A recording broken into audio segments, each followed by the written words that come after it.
Hi everyone, my name is Connor Burns, and today we're going to be going over and talking about nuclear energy. Throughout modern history, there's always been discussion over which type of power is best, whether this is coal or oil or maybe some type of renewable energy. And with the decline of fossil fuels and a renewed concern for the environment, people are starting to wonder which form of energy is going to surpass coal and oil. When you think of renewable energy, you probably think of solar panels or wind turbines or maybe even geothermal power. But what if I told you that there was a type of energy that is not only safer, but more efficient and effective than any of these forms of energy, including coal, and we're barely even using it today? That's right, as you probably already guessed, it's nuclear energy. Nuclear energy is the best form of energy, period, and we need to stop giving massive funding towards the oil industry and instead funnel it towards nuclear energy and industry. Nuclear energy should become the focus of the energy department in America today. Now, why I'm experienced to talk about this topic is because I live in a nuclear town. The Idaho National Laboratory is the largest producer of jobs in the area, as we're going to be going over a little bit later. My dad is a PhD in nuclear science, and I've seen nuclear reactors up close and personal on hand, as well as writing numerous reports about them, like the one I'm going to be presenting to you today. So over the course of the speech, we're going to be talking about first the safety of nuclear power plants, then the benefits of nuclear power plants, and finally the social stigmas that come on nuclear power. First, the safety of nuclear power. How safe are nuclear power plants really? Well, per every trillion kilowatt hours generated of energy, nuclear power kills 0.1 people. By comparison, coal kills 10,000 people for the same amount of energy generated. Now, what does this exactly mean? 1,000 trillion kilowatt hours doesn't really mean anything unless you put it into perspective. And so to put it into perspective, a trillion kilowatt hours is enough to power the entire city of Los Angeles for 1,213 years. This is a long time, and if we just did use nuclear power, it would only kill 0.1 people. We'd have to use 10 times as long in order to kill one person directly from nuclear power in America. Now, worldwide, the death rate per trillion kilowatt hours is 90, but this is due to two disasters, the Chernobyl and the Fukushima disasters, which are actually very high outliers and really shouldn't be considered when it comes to the statistics of nuclear energy. We're going to be going over and debunking them first anyway. First, the Chernobyl disaster happened under the leadership of the Soviet Union, and the type of reactor that exploded in the Soviet Union isn't even being made anymore. It's actually impossible for the failure that happened in Chernobyl to ever happen in American reactors, ever, because the type of explosion could not happen with our nuclear reactors today. Secondly, on the Fukushima disaster, this was caused by a natural disaster, but today's standards are much higher than they were back in the day, especially in America. We have built reactors specifically designed to withstand the exact disaster that happened in Fukushima under the supervision of the NRC, which we're going to be going over and talking about a little bit later. Now, when it comes to the benefits of nuclear power, now that we've seen how safe they really are. First, nuclear energy is a clean form of energy. It's renewable and requires very minimal resources to operate. Nuclear reactors are overseen by the NRC, the Nuclear Regulatory Commission, that makes sure that nuclear power plants are running safely, efficiently, and effectively. Nuclear power plants require lots of people to run them, both skilled and unskilled, and when we provide funding towards these nuclear power plants, we're actually providing funding towards these jobs as well.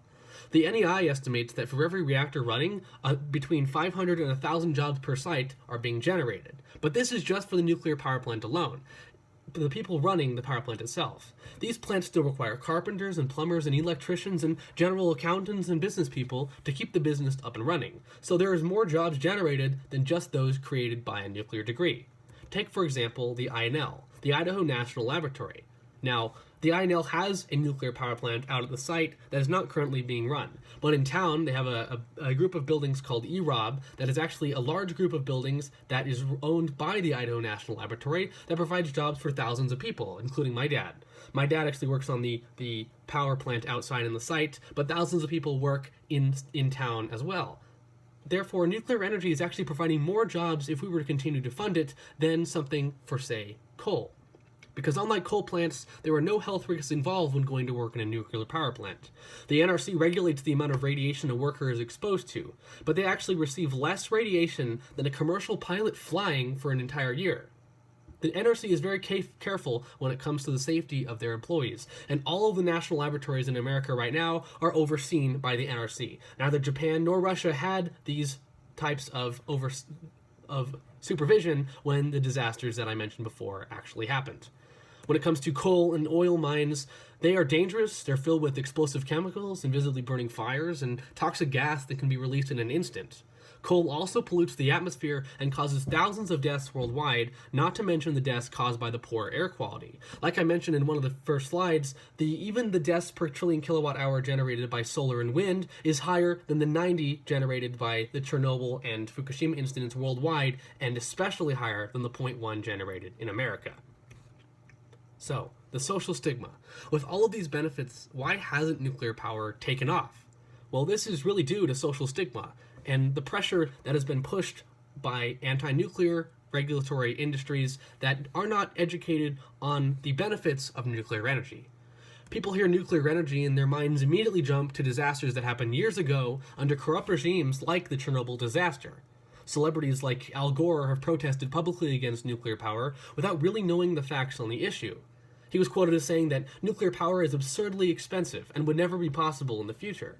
Now, this would only be the case if we were not using the subsidies that the coal and oil industries are getting right now. Billions of dollars could be generated and flown towards nuclear power, funding something that would create power by the span of 10 times the amount of power that coal power is creating right now. Policies by Jimmy Carter set the nuclear industry actually back decades, because there was an overindulgent pushing of clean energy that actually punished people who didn't want to listen. What we need now is a slow, methodical approach that educates and informs the public. People like you, when you are educated and informed, you can push for nuclear energy to happen. Because now that you know the facts, you know that nuclear energy can become the best form of energy, period, because it's safer, more efficient, and effective. But another big concern about nuclear power that arose during the anti-nuclear age was the prevalence of nuclear waste. Now, nuclear waste was a problem back in the day, but there's currently a nearly finished facility in the Yucca Mountain that would have the capacity to store all the nuclear waste produced by America, which is about the size of a football field, down to 10 yards. By comparison, coal makes this much waste every single hour. Now, the reason the Yucca Mountain was shut down wasn't due to it being dangerous or not a good site. It was actually due to the lack of funding, because people aren't passionate enough about nuclear power, and so the Yucca Mountain power plant was shut down. Something that could solve all of our nuclear waste troubles was not funded enough, which is where people like you come in again. Another problem that people seem to think of is that when nuclear power plants run out of fuel, are they really actually that renewable? Are they a type of renewable energy? Well, if the entire world was being powered by nuclear energy, then we would be able to run these power plants for hundreds of years. And even if we ran out of this uranium, we could generate uranium through other elements.